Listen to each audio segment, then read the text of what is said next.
কৃষ্ণক মানিম কিন্তু ঋষি গৰ্গক নামানো। ইনডাইৰেক্টলি কিবা এটা কৈছোঁ আৰু বুজি পাওক। মানে ঋষিসকলৰ প্ৰৱৰ্তিত যিসমূহ ব্যৱস্থা সেইবিলাকক মই নামানো, কিন্তু কৃষ্ণক হ'লে মই মানিম। তেতিয়াহ'লে জানো কৃষ্ণক মনাটো বুজালে? কাৰণ ঈশ্বৰৰ ওচৰলৈ কাষ চপাৰ যিটো পদ্ধতি ব্যৱস্থা আছে, সেইটোত পূৰ্বতে সেই মহাপুৰুষ ঋষিমুনিসকলে যিটো ব্যৱস্থা দি গৈছে সেই অনুসৰিহে পৰা যায়। এই নতুনকৈ কিবা এটা ব্যৱস্থা উলিয়াই পেলাই নোৱাৰি। আজিকালি অসমখনত গুৰুৰ অভাৱ নাই। মই ইনডাইৰেক্টলি সেই কথাটোকে ক'ব বিচাৰিছোঁ। কোনোবাই বহু কথা জানিলে বুজিলে বুলিয়ে গুৰু হ'ব নোৱাৰে। আপোনাৰ প্ৰতি মোৰ এইটো ব্যক্তিগত শ্ৰদ্ধা আছে, এইটো কথা বেলেগ, যে তেখেতক মই গুৰু সমান জ্ঞান কৰোঁ, এইটো ব্যক্তিগত শ্ৰদ্ধাৰ বিষয়। শাস্ত্ৰীয় মাৰ্গত সকলো গুৰু হ'ব নোৱাৰে, এইটো কোনোবাই বেয়া পালেও উপায় নাই। কিয় নোৱাৰে? মই বহু কথা জানিলোঁ বুলি মই গুৰু হ'ব নোৱাৰোঁ। মোৰ ওপৰত আজ্ঞা নাই নহয়। মোক কোনে আজ্ঞা দিলে? ভাগৱতো আদি নিৰঞ্জনৰ পৰা মহাপুৰুষলৈকে, মহাপুৰুষৰ পৰা পৰৱৰ্তী তেওঁ আজ্ঞাপৰ সকলোকে এটা পৰম্পৰাত আহিছে, নহয়নে? কোনে কাক আজ্ঞা দিলে, তেওঁক কোনে আজ্ঞা দিলে, মাজতে আকৌ মই ক'ৰ পৰা টপকিলোঁ। সামাজিক ব্যৱস্থাটো পূৰ্বতে ভগৱন্তয়ো স্বীকাৰ কৰি গৈছে। কেনেকৈ? লক্ষ্মণ যেতিয়া এই আপোনাৰ মেঘদূতৰ বা মেঘনাদৰ নাগপাশত বন্দী হৈছিল, ৰামচন্দ্ৰটো ঈশ্বৰ আছিল, তেতিয়াই জীয়াই দিব পাৰিলেহেঁতেন, নাই দিয়া নহয়। কি কৈছে বোলে? বেমাৰত পৰিছে, সেইকাৰণে চিকিৎসক কোন হৈছে, তাকো শত্ৰুৰ গৃহৰ পৰা হুসেন বৈদ্য চাই চেক কৰি পেলাই কৈছে বোলে এওঁক জীয়াবলৈ সঞ্জীৱনী ঔষধ লাগিব, আনিবলৈ হনুমন্তক পঠিওৱা নাই জানো? এতিয়া বেমাৰত পৰিলে ডক্টৰৰ ওচৰলৈ যাব লাগে, সেই কথাটো ভগৱন্তয়ো স্বীকাৰ কৰি গৈছে। এতিয়া আকৌ এনেকুৱা কিছুসকল ওলাইছে ন, এইবোৰ কৰি লাভ নাই, মই আশীৰ্বাদ দি দিছোঁ, মই আমুক দিছোঁ, তোমাৰ ভাল হৈ যাব। সোধকগে বোলে ধৰ্ম আপুনি কেনেকৈ? মই সপোনত পাইছোঁ। মহাপুৰুষ শংকৰদেৱ, মাধৱদেৱ, দামোদৰদেৱ, হৰিদেৱ, অনিৰুদ্ধদেৱ, গোপাল আতা হওক, যিমান পুৰুষোত্তম ঠাকুৰ, চতুৰ্ভুজ ঠাকুৰ, এইসকল মহাপুৰুষৰ কাহিনীও ক'তো কোৱা নাই যে মই সপোনত ধৰ্ম বস্তু পালোঁ। এতিয়া তেতিয়াহ'লে এনেকুৱা কোন গুৰু ওলালে যে সপোনত ধৰ্ম বস্তু পাই গ'ল? মই কাকো ব্যক্তিগতভাৱে আক্ৰমণ কৰিব বিচৰা নাই, কিন্তু আমাৰ মানুহখিনি স্পষ্ট হোৱা প্ৰয়োজন। যাৰে তাৰে ওচৰত গুৰুৰ আশ্ৰয় কৰিবলৈ যোৱাটো উচিত নহয়। সেই গুৰু শাস্ত্ৰ অনুৱৰ্তী হ'ব লাগিব, সেই গুৰুৰ শাস্ত্ৰীয় পৰম্পৰা থাকিব লাগিব। কোনোবাই ক'লে বুলিয়ে, জানিলে বুলিয়ে আজি কথা ক'লে এনেকুৱা হয় যে চাবচোন, কোনোবাই ব্যক্তিগত গুৰু হ'বলৈ হ'লে নিজকো তৰাব লাগিব, আনকো তৰাব লাগিব। কম ডাঙৰ কথানে? নিজে তৰাব যদি আমি নোৱাৰোঁ, সেই কথাটোতেই যদি গেৰেণ্টি নাই, মই আনক কৈছোঁ মোহ মায়া এইবিলাক একো আসক্ত হ'ব নালাগে, নহয়নে? অনুষ্ঠানলৈ অহা আগত যদি মই ফোন কৰি কমিটিক কৈ থৈছোঁ মোক ইমানটো টকা দিব আৰু তেতিয়াহ'লেহে মই যাব পাৰিম, মই খোলাকৈ কৈ দিছোঁ, তেতিয়াহ'লে মোৰ নিজৰ আসক্তিটো ক'ত আছে? আপোনাৰ গৃহলৈ মোক মাতিছে, মোৰ ঘৰলৈ আপুনি যাব, মই সামৰ্থ্য অনুসৰি আপোনাক শুশ্ৰূষা কৰিম, নহয়নে? আপোনাৰ মোৰ ঘৰলৈ আপুনি যাব, আপুনি মোক ফোন কৰি ক'ব নালাগে, মই পোৱাৰ লগে লগে হ'লে মোক পানী এঘটি দিব, চাহ তামোলকণ দিব, মই জানো নহয়, মই দিম মোৰ সামৰ্থ্য অনুসাৰে। গতিকে আপোনাৰ গৃহলৈও মই গ'লে আপোনাৰ সামৰ্থ্য অনুসাৰে শুশ্ৰূষা কৰিব। মই ক'ব বিচাৰিছোঁ কি, আমাৰ গোটেই বিষয়খিনি কোনোবাখিনিত খেলি মেলি এটা হৈ আছে। সেই খেলি মেলিটো অকণমান দূৰ কৰিবৰ সময় হৈ গ'ল। নহ'লে গতানুগতিক ধাৰাটোতেই যদি বিষয়বিলাক চলি থাকে, তেতিয়াহ'লে কিন্তু কেৱল কৰি থকাৰ কাৰণে কৰি থকা হ'ব। আৰু দ্বিতীয়তে কথা হ'ল কি, যে সকলোৰে মতবিলাক মূল একেই নহয় কিয়? আজিৰ পৰা 600-500 বছৰ আগতেতো ইমান মতবিলাকৰ অমিল নাছিল। আৰু মতবিলাক অমিল নোহোৱা আটাইতকৈ প্ৰমাণ কি? চাওকচোন, অসমখনতেই হওক বা গোটেই ভাৰতবৰ্ষতেই হওক, শাক্ত, সৌৰ, গাণপত্য, বৈষ্ণৱ চব একেলগেইতো আছে। কাৰো মাজততো ধৰি লওক ইমান বিশেষ তৰ্কাতৰ্কি নাই, সকলোৱে নিজ নিজ উপাসনা পদ্ধতিতে নিজৰ উপাসনা চলাইছে। আজি কেইটামান দশকৰ ভিতৰতে, কেইটামান বছৰৰ ভিতৰতে আমাৰ বৈষ্ণৱ মাৰ্গত থকা সকলৰ ভিতৰতে ইমান বিশৃংখলতা, ইটো পন্থ সিটোক বোকা তলিওৱা, ইটো পন্থ সিটোক সমালোচনা কৰা, ক'ৰ পৰা আহিছে? এইবিলাকৰ মূলতে মূল ধাৰাটোত আমি নাই, নিজৰ গুৰিটোত থাকিব লাগে। ভগৱন্তই জানে নহয়। লগতে এনেকুৱা এটা পদ্ধতিও আহিছে আকৌ, আজিকালি মোৰ ভাল লাগিলে সেইকাৰণে মই এইটো পন্থত থাকিম, এই অকণমান নীতি নিয়ম এইটোত বেয়া লাগিলে ইটো পন্থলৈ মই গুচি যাম। এইটো বহুত বেয়া লক্ষণ। ৰাজনীতিতহে এইটো কাৰবাৰ কৰা যায়। এইটো দলত থাকিলে সুবিধা নাপালোঁ বোলে ইটো দললৈ গুচি গ'ল। মই খোলাকৈ কৈছোঁ, ধৰ্ম ৰাজনীতি নহয় নহয়। আৰু ঈশ্বৰে জানে নহয় আপোনাক ক'ত জন্ম দিব লাগে। আমি যেতিয়া কৈছোঁ ঈশ্বৰৰ ইচ্ছাত গছৰ পাত এখিলাও লৰচৰ হোৱা নাই, ঈশ্বৰে জানে মোক কোনটো কুলত কোনটো মাৰ্গত জন্ম দিব লাগে। সেই অনুসাৰে স্বধৰ্মে নিধনং শ্ৰেয় পৰধৰ্ম ভয়াৱহ। মহাপুৰুষে ইমান কষ্ট কৰি আমাক স্বধৰ্ম দি থৈ গ'ল, আকৌ তাত এৰি পেলাই জলৈ তলৈ সুবিধা চাই পেলাই কিয় যাব লাগিছে? সকলো ধৰ্মৰ প্ৰতি সন্মান আছে, কিন্তু নিজৰ ভেটিটো এৰি আনৰ ভেটি ৰক্ষা কৰিলেতো নহ'ব, নহয়নে? এনেকুৱা কিছুমান কিন্তু হৈ আছে। মই প্ৰত্যক্ষৰ ওপৰত সকলো কথা ক'ব নোৱাৰোঁ, কিন্তু নিজ আপুনি সকলোৱে দেখি শুনি আছোঁ, গতিকে নিজৰ মতে বুজি লওক আৰু যাই হওক। এতিয়া চাওকচোন, নিত্য প্ৰলয়ৰ কথা কৈ থাকোঁতে বহুত কৰবা পালোঁগে। সেইকাৰণে কোৱা হৈছে মই সন্মুখত ভাগৱত ভাগ লৈও কথা ক'ব পাৰোঁ, কিন্তু ভাগৱত ভাগ লৈ এইকাৰণেই নাই লোৱা, কাৰণ ভাগৱতৰ প্ৰতিটো শাৰীত কোৱা কথাষাৰ মই নাই কোৱা। মোৰ মন মগজে কিবা এটা কথা ওলাওঁতে মই য'লৈ মোৰ মনটো গুচি গৈছে তাকে মই কৈছোঁ, কাৰণ মই পৰাধীন বাক্যত, মোৰ নিজৰ মনটোত মই অধীন হৈ আছোঁ। মোৰ মনটোৱে মোৰ মনলৈ যিখিনি কথা এতিয়া মনলৈ আহিব মই সেইখিনিহে ক'ম, তাতকৈ অধিক কোৱা সম্ভৱ নহয়। ভাগৱত ভাগ মেলি লৈ যদি কওঁ তেতিয়াহ'লে কোনোবাখিনিত মোৰ অপমান কৰাৰ নিচিনা হ'ব। ভাগৱতত সন্মুখে কৈছে এটা, মই যদি কৈ যাওঁ এটা। যাই হওক, সেইটো মোৰ ব্যক্তিগত চিন্তাহে দেই। দ্বিতীয়তে কি? খণ্ড প্ৰলয়। খণ্ড প্ৰলয় কেতিয়া সৃষ্টি হয়? এজন ব্ৰহ্মাৰ যেতিয়া বোলে অৰ্ধ বছৰ বয়স হয়, আধা বছৰ বয়স পাৰ হৈ যায়, তেতিয়া জগতত খণ্ড প্ৰলয় সৃষ্টি হয়। আৰু এজন ব্ৰহ্মাই যেতিয়া পূৰ্ণ আয়ুস হয়গৈ, সম্পূৰ্ণ 100 বছৰ, 100 বছৰত মহাপ্ৰলয় সৃষ্টি হয়। কেনেকৈ সৃষ্টি হয় ব্ৰহ্মাৰ 100 বছৰত মহাপ্ৰলয়? কাৰণ যিটো ব্ৰহ্মাৰ সময়ৰ গণনা, সেই সময়ৰ গণনাটো আমাৰ মানুহৰ লগত নিমিলে। কেনেকৈ নিমিলে? আমি যে কৈ আছোঁ সত্য, তেতা, দাপৰ কলি আমাৰ 4 যুগ আছে, সেইকাৰণে ইয়াৰ পাছতে আহিছে কালৰ ব্যৱস্থা বা কালৰ বৰ্ণনা।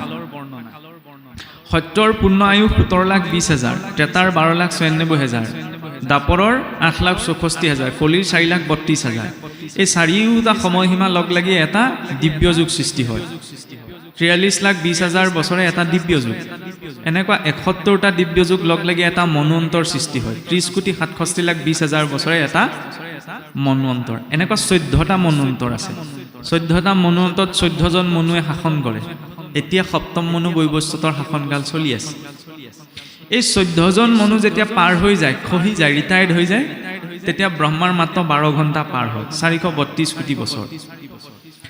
864 কোটি বছৰে এজন ব্ৰহ্মাৰ এটা দিন, আৰু সেই এটা দিনক কোৱা হয় এটা কল্প বুলি। এনেকুৱা 100 কল্প যেতিয়া পাৰ হৈ যায়, তেতিয়া এজন ব্ৰহ্মাৰ 100 বছৰ হয়। কেনেকৈ সম্ভৱ? মানুহৰ 864 কোটি বছৰ পাৰ হৈ গৈছে, ব্ৰহ্মাৰ এটা দিনহে পাৰ হৈ গ'ল। এইটো কি অদ্ভুত কথা কৈ দিলে।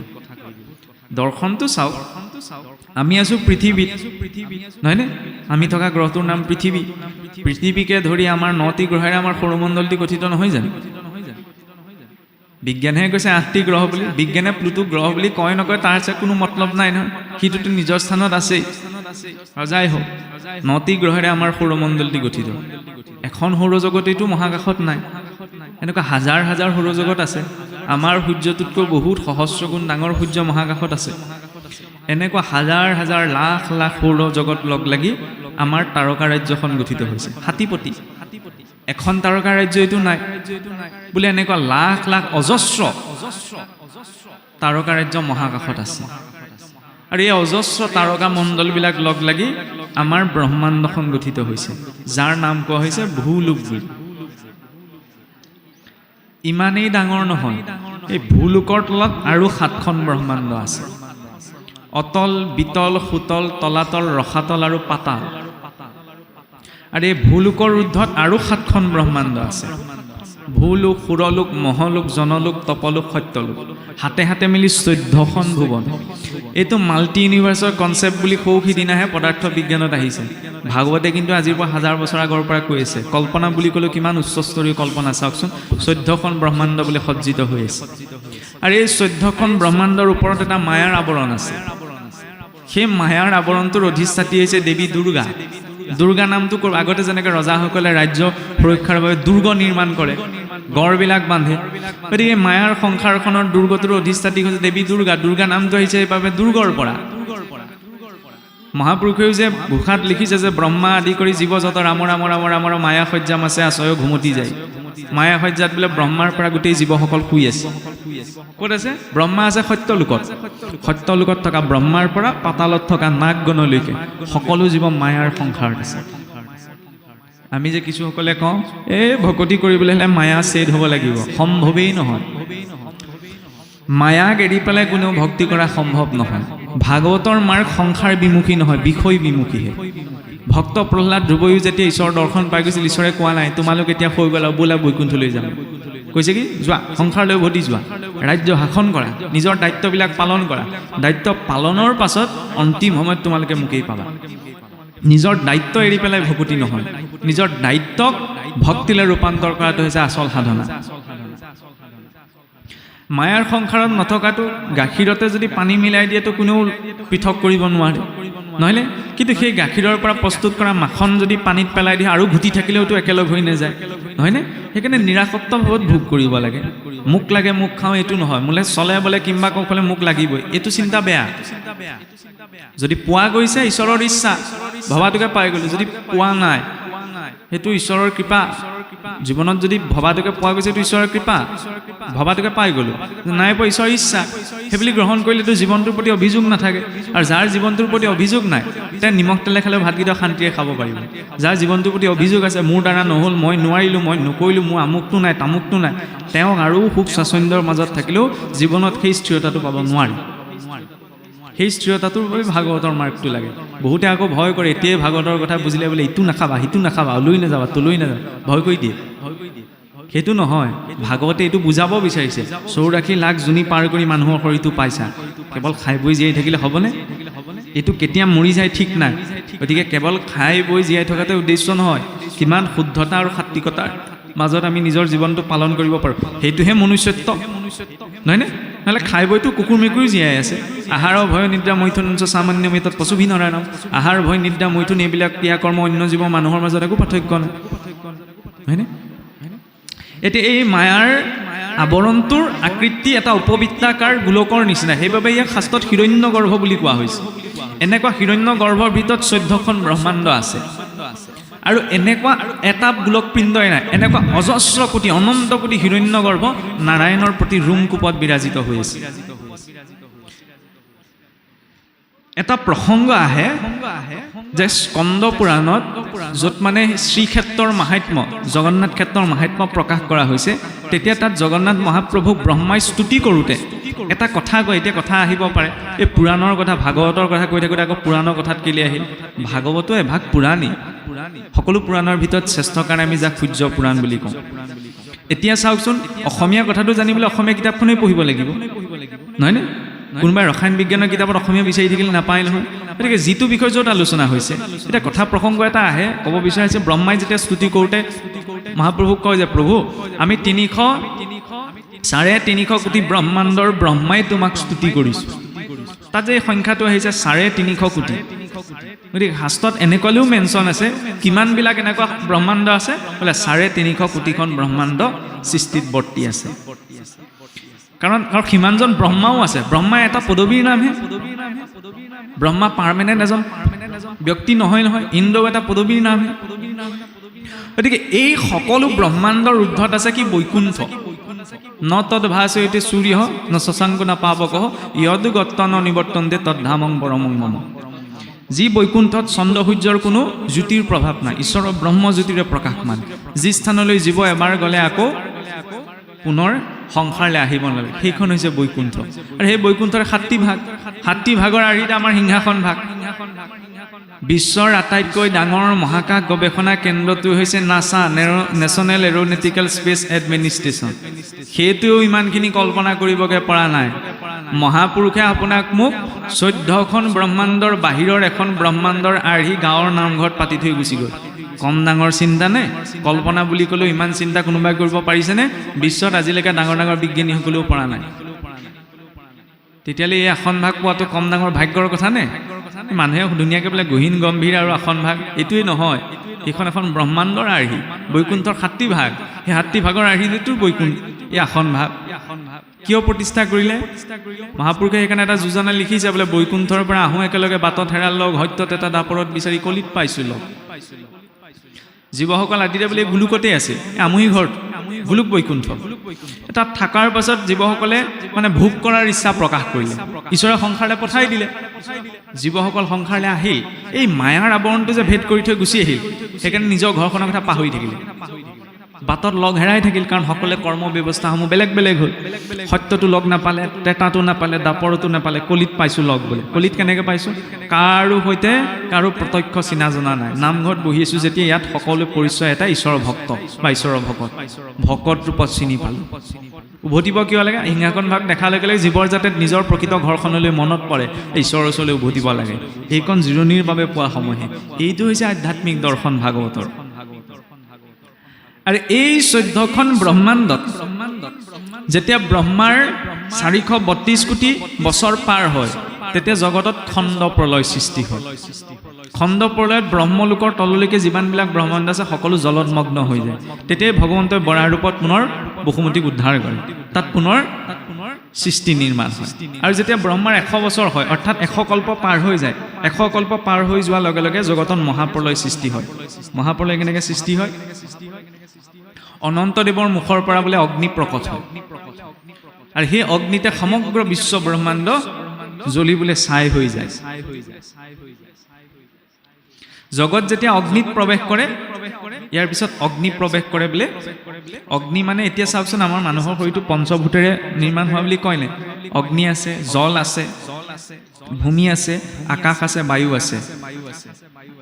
শৰীৰত যিখিনি তৰল পদাৰ্থ আছে সেইখিনি হৈছে জলৰ তত্ত্ব। অগ্নি আছে ন, উৰ্মি আছে, খং, ৰাগ, জঠৰাগ্নি, নহয়নে? কণ্ঠাগ্নি, বাক্যাগ্নি, এইবিলাক হৈছে অগ্নি তত্ত্বৰ প্ৰভাৱত আছে।